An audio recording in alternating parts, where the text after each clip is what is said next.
Saudara, Timnas Indonesia U23 bakal menjalani partai puncak Piala AFF U23 lawan Vietnam malam ini. Garuda Muda menjanjikan tampil habis-habisan demi bisa membawa pulang piala yang pernah diraih pada tahun 2019 yang lalu. Dukungan supporter Timnas Indonesia di Stadion GBK Jakarta jadi pemantik semangat pasukan Garuda Muda menjalani partai final Piala AFF U23 kontra Vietnam.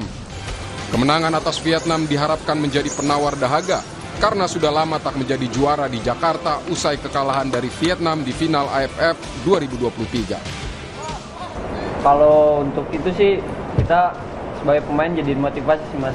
Kayak udah lama nggak juara di sini dan pastinya dengan kekuatan baru, dengan strategi baru, kegagalan yang udah lama terjadi itu pasti jadi motivasi kita buat bikin berhasil jadi juara di sini untuk tahun sekarang. Pelatih Timnas U23 Gerald Vandenberg bilang pasukannya bakal tampil sepenuh hati. Dia ingin Garuda Muda menang dalam 90 menit. Namun jika sampai adu penalti pun, mental pemainnya sudah teruji setelah di semifinal mengalahkan Thailand. Nou, je ziet het, als je het niet doet, dan win je toen ook, dan kan je winnen. Als je het niet doet, dan win je. Nee. Kijk, als je penalties moet nemen, dan is het altijd een loterij. En ik denk gewoon dat je, eigenlijk gaat het er alleen maar om hoe je mentaal erin staat. En ik denk dat wij hebben laten zien dat wij op dit moment gewoon mentaal goed zijn. En ik bedoel, het is ook een geluksfactor, hè. Ik bedoel, je moet een beetje geluk hebben en ja, dat hadden wij. Ik heb in ieder geval gezegd dat we niet gaan oefenen, want dan winnen we. Vietnam U23 siap meladeni tuan rumah Indonesia di partai final Piala AFF U23. Pelatih Vietnam U23 Kim Sang-sik menyebut performa anak-anak asuhnya semakin baik di setiap laga dan yakin bisa mengalahkan Indonesia. 베트남이나 인도네시아 모든 힘든 경기가 될 거고 특별히 승리의 포인트는 없습니다. 우리 선수들이 지금까지 준비를 잘 해왔고 또 매 경기를 하면서 경기력이 좋아지고 있고 또 자신감을 많이 갖고 있기 때문에 내일도 우리가 준비한 대로 인도네시아전을 치른다면 우리 선수들 좋은 결과로 좋은 승리로 또 이룰 거라고 그렇게 생각이 듭니다. Indonesia sudah pernah menjadi juara Piala AFF U23 pada 2019. Sedangkan Vietnam jadi juara berturut-turut pada 2022 dan 2023. Malam ini menjadi kesempatan Kadek Ariel CS memutus gelar juara berturut-turut Vietnam, sekaligus mengangkat trofi di kandang sendiri. Garuda Muda bisa. Tim Liputan Kompas TV.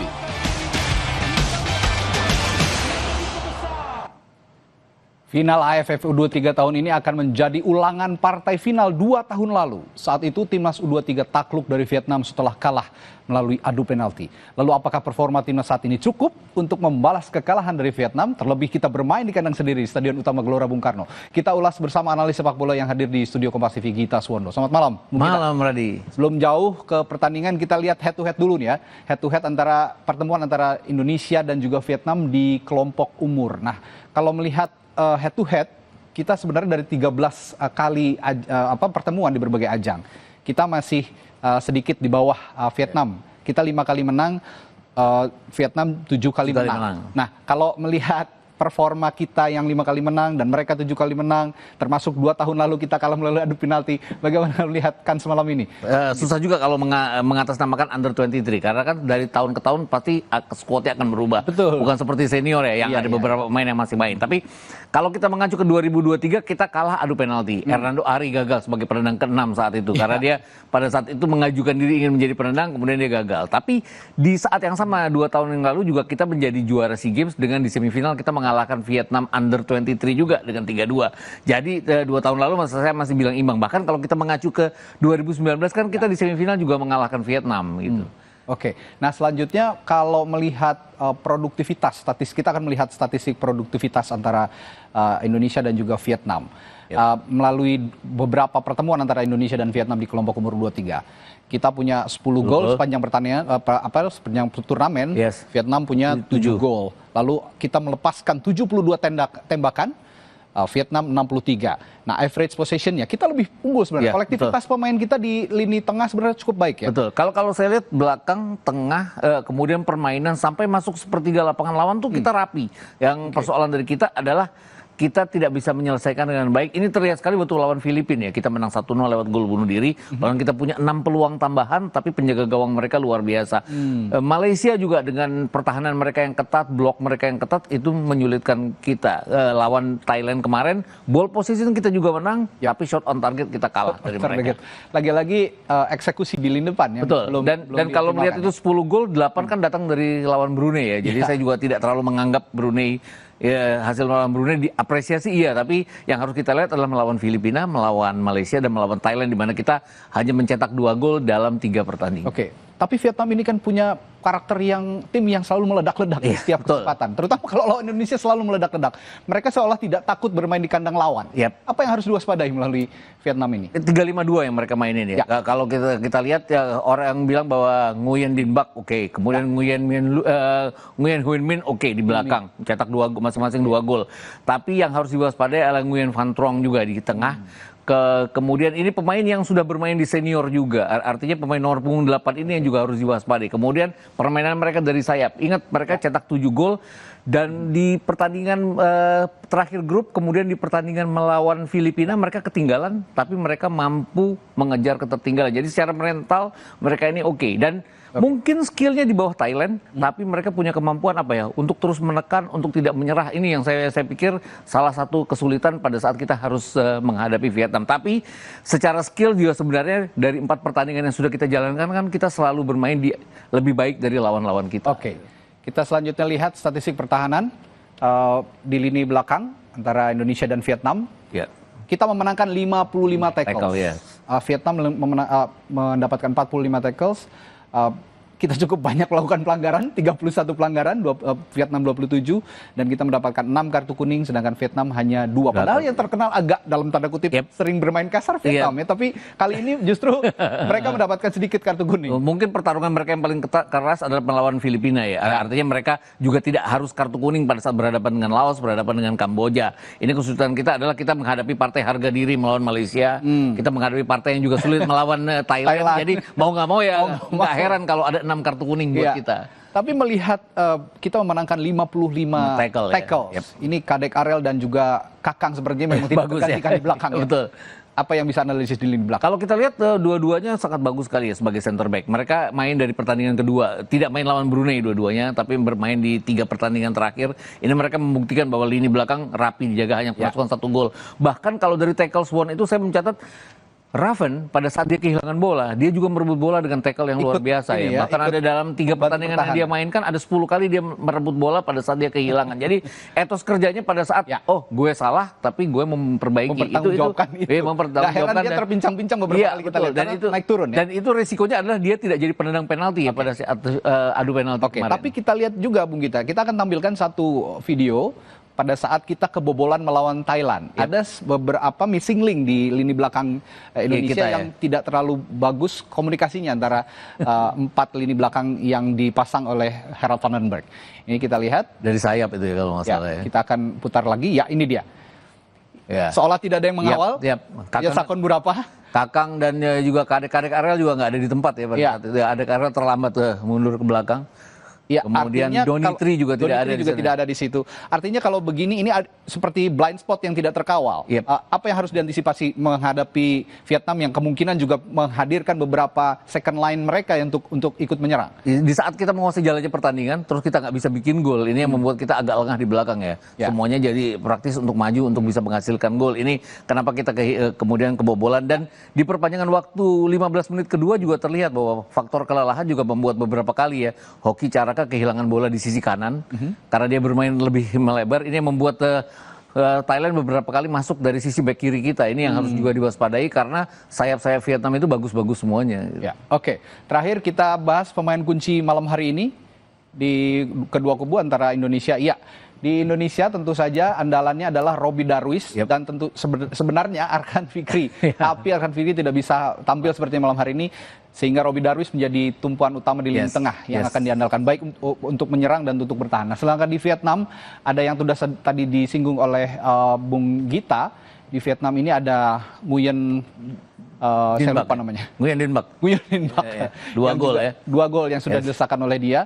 Nah, apa yang harus diwaspadai oleh 2 orang dari Ini timnas? Nguyen Dinh Bach dan ini Nguyen Hyun Min. Hyun Min, betul. Ya, Nguyen ini Dinh Bach mencetak dan 2 gol pada saat berhadapan dengan Laos 3-0 mereka menang. Nguyen Dinh Bach yang luar biasanya adalah dia mencetak 2 gol yang merupakan 2 gol kemenangan di pertandingan terakhir grup melawan Kamboja dan kemarin melawan Filipina pada saat mereka sudah tertinggal.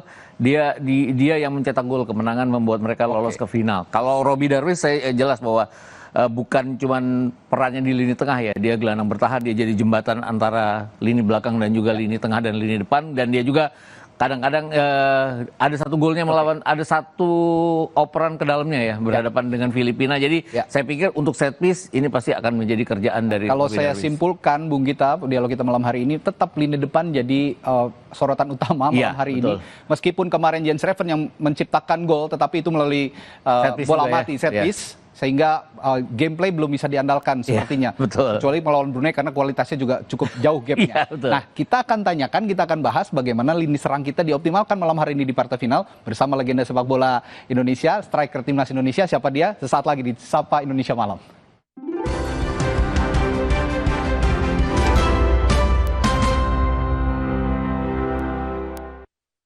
Tutup botol Aku Viva. Ini Bu Leni, pemenang mobil listrik. Gak nyangka dapat mobil dari Aku Viva. Dan banyak pemenang lainnya. Alhamdulillah dapat emas. Ingin seperti mereka? Beli Aku Viva sekarang, masih banyak hadiah miliaran menanti. Aku Viva melewati 7 tahap nano purifikasi, menjaga sejuknya kemurnian dari mineral baik dalam setiap tetesnya. Begitu sejuk di tiap teguk. Aku Viva, murni alami dari Wingswood. 물라이 두알리마 칼슘 콜라겐 브루크랑 꿀리크리프 툴랑 크로포스 No worries 콜라겐 Susu steril dengan 1000 mg kolagen dan kalsium, kulit no keriput, tulang no keropos. 콜라겐아 수수 awet muda. Seger. Le mineral memang beda pada angka gampang capek. Le Mineral dari pegunungan terpilih, mineral esensialnya membuat airnya lebih segar dan tubuh bekerja optimal. Le mineral kayak ada manis-manis nih ya. Le Mineral. Torabika cappuccino dulu guys. Kopinya berasa. Tapi nggak pahit ya? Gak cuma itu. Sekarang gratis sama Mama. Torabika cappuccino tahu aja. Ngopi enaknya sambil ngemil. Beli Torabika cappuccino. Gratis romantis. Aku sering melihat galon cuci ulang disimpan di tempat yang kotor. Jujur takut, bersih nggak ya untuk anak dan keluargaku? Kami mengerti kekhawatiran ibu. Untuk itu, Le Mineral menggunakan galon yang selalu baru agar terjamin kebersihannya. Le Mineral.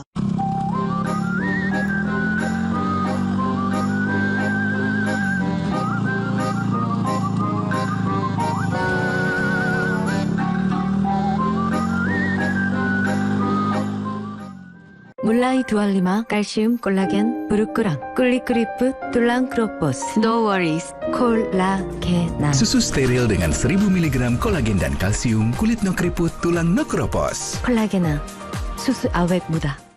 Torabika cappuccino dulu guys. Kopinya berasa. Tapi nggak pahit ya? Gak cuma itu. Sekarang gratis sama Mama. Torabika cappuccino tahu aja. Ngopi enaknya sambil ngemil. Beli Torabika cappuccino. Gratis romantis. Le Mineral beda banget. Rasanya nggak enak jadi bisa minum banyak. Cuma ini nih yang nyantumin mineralnya, bikin badan berasa lebih enteng. Le Mineral, mineral esensialnya membuat airnya lebih segar. Kayak ada manis-manisnya. Le Mineral. 물라이 두알리마 칼슘 콜라겐 브루크랑 꿀리크리프 툴랑 크로포스 No worries 콜라겐 Susu steril dengan 1000 mg kolagen dan kalsium, kulit no keriput, tulang no keropos. 콜라겐아 수수 awet muda. Le Mineral beda banget. Rasanya nggak enak jadi bisa minum banyak. Cuma ini nih yang nyantumin mineralnya, bikin badan berasa lebih enteng. Le Mineral, mineral esensialnya membuat airnya lebih segar. Kayak ada manis-manisnya. Le Mineral. Yuk bikin masakan yang pasti diserbu. Pakai kecap sedap kedelai hitam spesial. Bikin lidah auto pati. Cumi kecap nih. Wilgos approved Specialist. Looks good kan? Taste good. Kecap sedap kedelai hitam spesial. Looks and taste beyond good. Dari Wings Food. Aku sering melihat galon cuci ulang disimpan di tempat yang kotor. Jujur takut, bersih nggak ya untuk anak dan keluargaku? Kami mengerti kekhawatiran ibu. Untuk itu, Le Mineral menggunakan galon yang selalu baru agar terjamin kebersihannya. Le Mineral. Berkas Kompas, Selasa, pukul 11 malam di Kompas TV. Lengkapi referensi Anda dengan update berita terpilih. Halo selamat malam saudara, Anda menyaksikan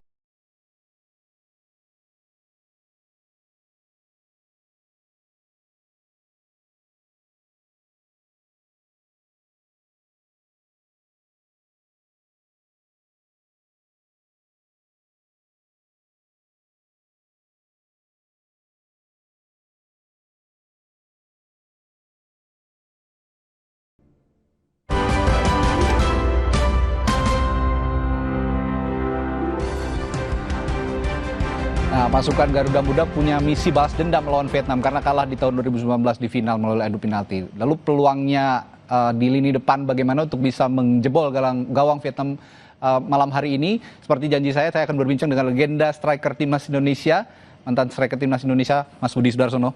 Halo, selamat malam. Makasih udah balik lagi ke sini. Ini lini depan kalau kata Bung Gita memang masih jadi PR, Mas Budi.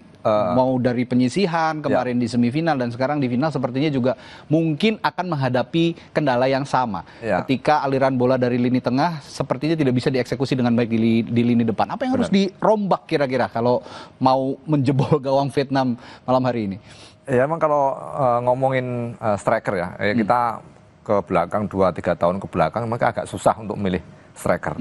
Apalagi di timnas senior juga, jadi semuanya event lah kayak timnas senior 2-3 sampai sekarang ini agak kurang pilihannya. Gitu.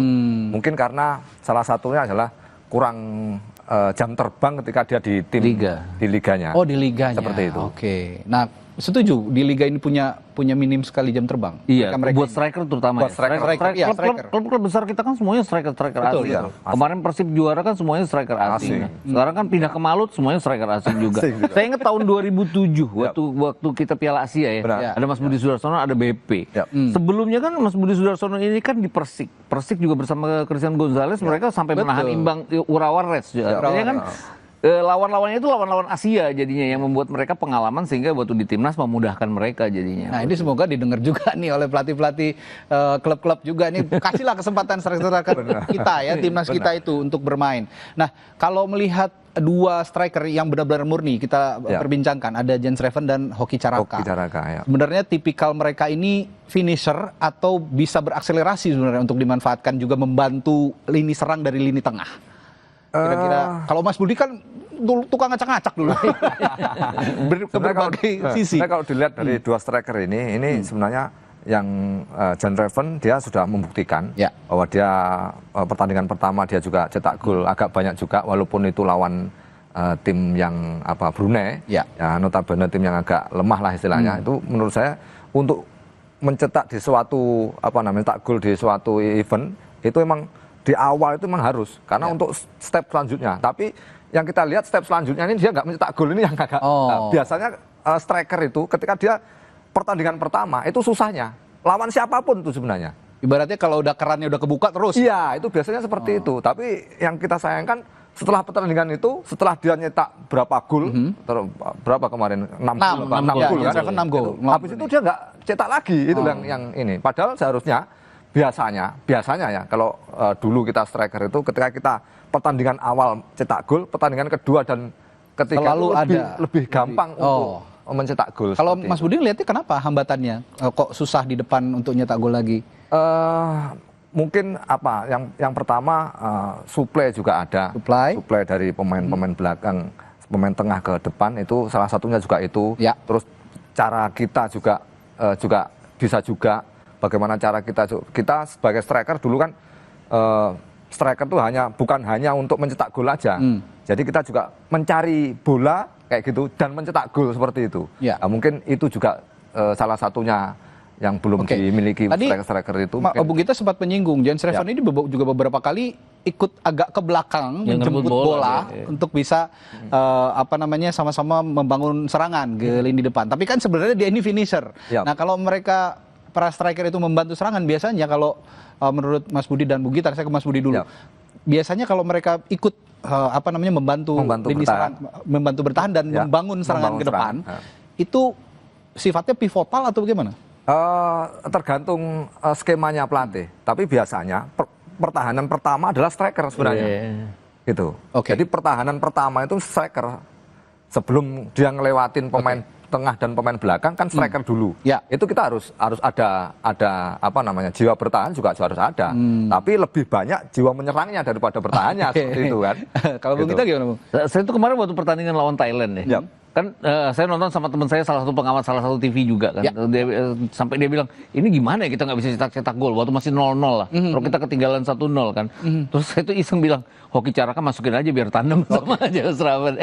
Sama Jens Raven. Akhirnya kan dilakukan itu kan, nggak ada pilihan. Tapi saya pikir adalah Jens Raven yang lebih ke kiri, Hoki Caraka yang akan jadi finisher. Tapi ternyata enggak ya.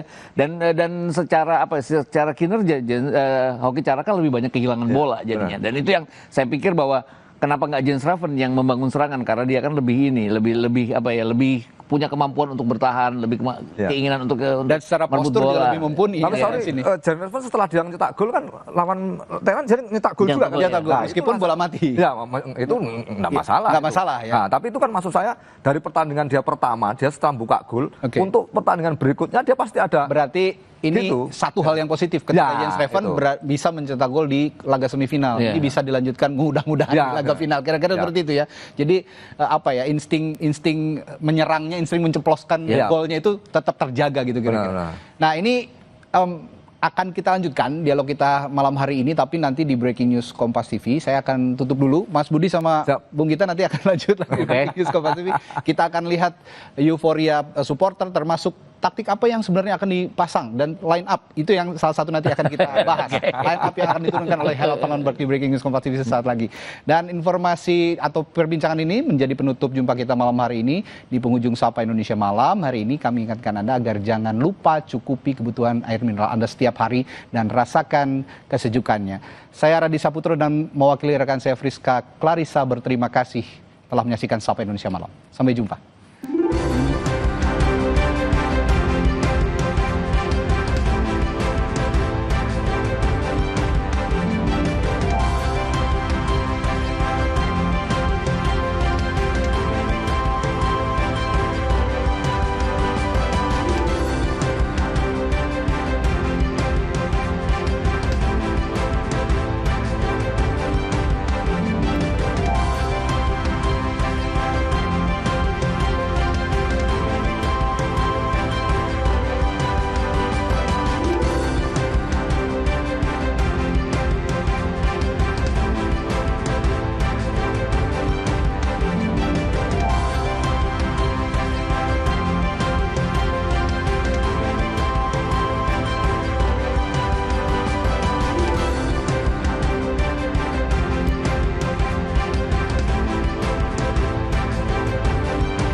Terima kasih Anda telah menyaksikan Sapa Indonesia Malam, didukung oleh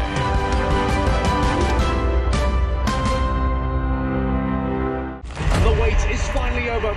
The very best in all the land. PSV, champions of the Eredivisie.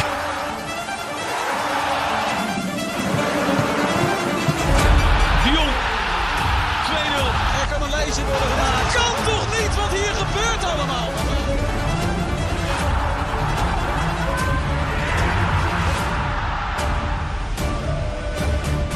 Eredivisie, segera di Kompas TV. Kompas Update dipersembahkan oleh Morinaga. Anda menyaksikan Kompas Update pukul 19 waktu Indonesia Barat, saya Radi Saputro. Saudara supporter Timnas Indonesia U23 sudah memenuhi kawasan Gelora Bung Karno, Jakarta untuk menyaksikan pertandingan final Piala AFF U23 antara Timnas U23 Indonesia menghadapi Vietnam. Dan inilah suasana terkini di kawasan Gelora Bung Karno, Jakarta jelang laga krusial di final Timnas U23 kontra Vietnam. Pertandingan final Piala AFF U23 ini bakal dimulai pada pukul 20.00 waktu Indonesia Barat. Dan Indonesia sebagai catatan pernah menjadi juara Piala AFF pada tahun 2019. Sementara Vietnam 2 kali menjadi juara pada tahun 2023 dan 2024. Dan malam hari ini menjadi misi balas dendam Timnas U23 Indonesia setelah sebelumnya pernah berhadapan di tahun 2019 di partai final dan kalah melalui adu penalti. Bang, ini mau geser bisa nggak Bang? Demikian Kompas Update. Sesaat lagi breaking news Kompas TV jelang final Timnas U23 melawan Vietnam di Stadion Gelora Bung Karno akan dibawakan Friska Clarissa sesaat lagi. Saya Radhi Saputro, sampai jumpa. Kompas Update dipersembahkan oleh Hydro Coco. Morinaga, nutrisi tepat untuk bangun potensi anak. Thank you, Mom. Morinaga, your choice, their future. Masa depan bukan kebetulan, pilih yang terbaik sekarang. I'm a racing car, passing by like Lady Godiva. I'm gonna go. I don't wanna stop at all. Minum Hydro Coco berlebihan bikin segarnya hidup berlanjut. Akhir teka-teki kematian diplomat muda, polisi umumkan hasil penyelidikan. Di tengah sengkarut tudingan ijazah palsu Jokowi, Partai Warna Biru jadi sorotan. Indonesia sudah melihat tampilan saya hari ini, saya berbaju apa gitu. Oh, siapa sih kira-kira dalangnya gitu. Krisis kelaparan di Gaza kian memburuk. Angka kematian dan malnutrisi terus meningkat. Selengkapnya dalam laporan khusus. Malam ini pukul 9:30 di Kompas TV.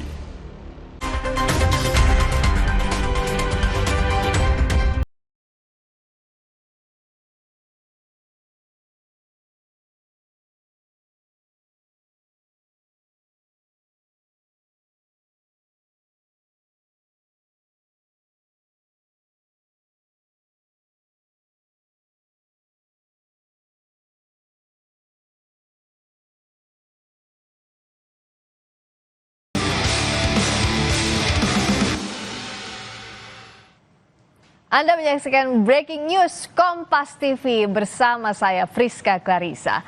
Malam ini Timnas U23 bakal berjuang di partai final Piala AFF U23 melawan Vietnam. Garuda Muda mengusung misi balas dendam untuk membalas kekalahan di ajang yang sama 2023 lalu. Kita lihat saudara, supporter Timnas Indonesia mulai memadati Stadion Utama Gelora Bung Karno jelang laga final AFF Timnas Indonesia U23 versus Vietnam. Laga final malam ini jadi penentu. Dua raksasa Asia Tenggara dalam memperebutkan gelar juara AFF U23. Sebelumnya, Timnas Indonesia U23 menang atas Thailand lewat adu penalti di semifinal. Kehadiran supporter Timnas Indonesia di Stadion Utama Gelora Bung Karno akan jadi pemantik semangat Timnas bisa berebut juara Piala AFF. Dan saudara, Timnas Indonesia maju ke final dengan produktivitas 10 gol dan hanya kemasukan 1 gol. Meski demikian, sebagian besar gol dari Timnas U23 ke gawang tim lemah Brunei Darussalam. Sementara Vietnam U23 sudah mencetak 7 gol dan hanya kemasukan 2 gol. Kemenangan terbesar Vietnam di penyisihan grup B dengan mengalahkan Laos 3-0. Dan untuk mendukung Garuda Muda, Anda bisa melihat sudah merah Stadion GBK Jakarta untuk mendukung Timnas Garuda Muda merebut Piala AFF. Karena kita tahu sudah lama puasa gelar untuk mengangkat Piala AFF dan semoga di Stadion Gelora Bung Karno Jakarta malam hari ini kita bisa melihat Garuda Muda mengalahkan Timnas U23 Vietnam. Dan kalau bicara soal Piala AFF U23 ini saudara, pertama kali digelar pada 2005. Indonesia pada saat itu, Indonesia menjadi juara baru di 2019. Saat itu Kamboja menjadi tuan rumah. Lalu di 2023, Garuda Muda harus puas menjadi runner up usai kalah dari Vietnam. Sementara dari 4 kali keikutsertaan, Vietnam U23 telah 2 kali jadi juara, yaitu berturut-turut pada 2022 dan 2023. Di sebelah kanan layar Anda, supporter yang sudah ingin segera untuk masuk ke area dalam Stadion Utama Gelora Bung Karno, Jakarta. Di sebelah kiri juga supporter yang sudah berada di area dalam, siap untuk all out mendukung timnas merebut juara AFF. Dan di studio Kompas TV juga saat ini sudah kehadiran pengamat sepak bola Gita Suwondo dan mantan pemain timnas Budi Sudarsono. Halo, selamat malam lagi Mas Gita dan Mas Budi. Kita lanjut ya di breaking news. Bicara soal hari ini, kan kalau bicara AFF, kalau saya tuh selalu gemes. Karena kita runner up terus ya kan beberapa tahun terakhir ini.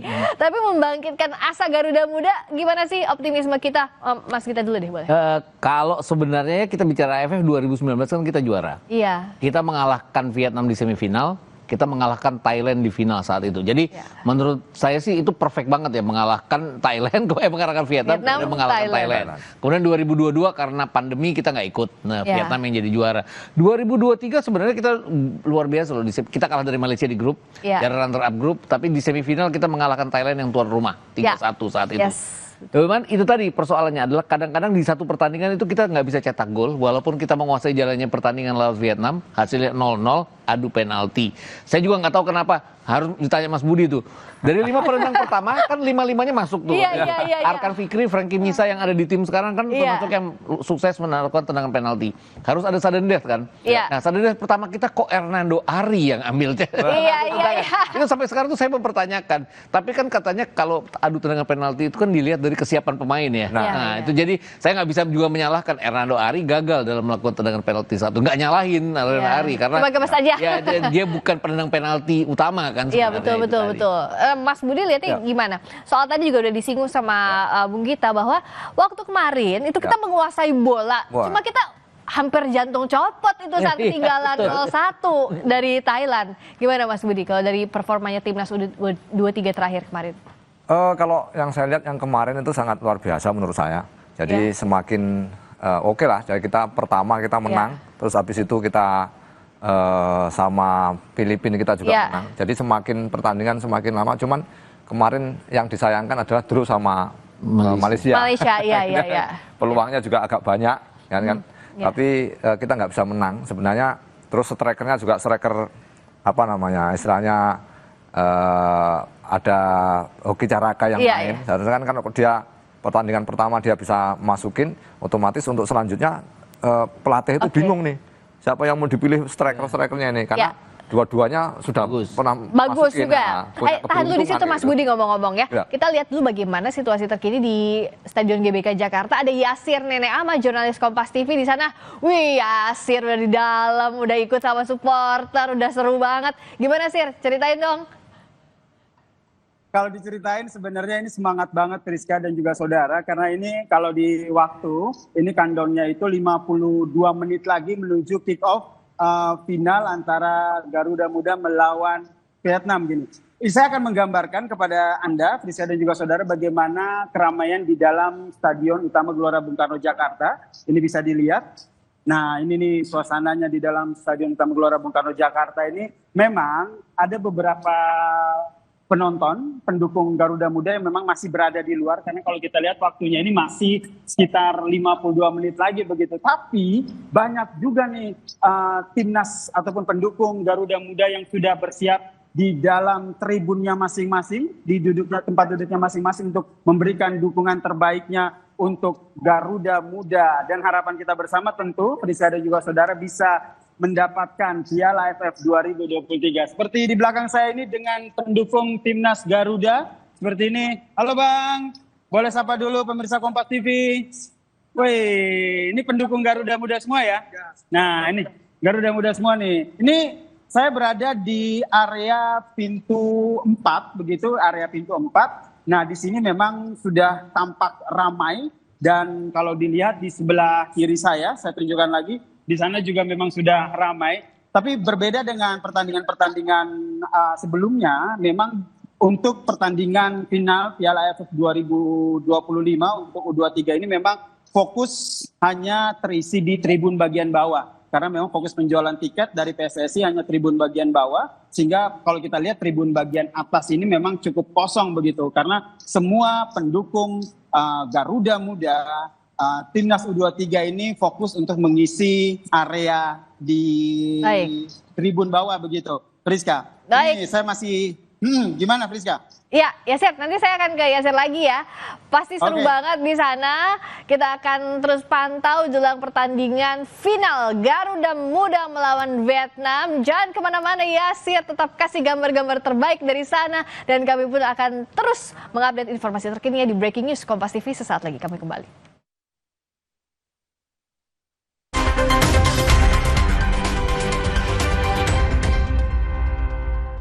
Mulai 25 kalsium 콜라겐 부르크랑 꿀리크리프 툴랑 크로포스 No worries 콜라겐 Susu steril dengan 1000 mg kolagen dan kalsium, kulit no keriput, tulang no keropos. 콜라겐 수수 awet muda.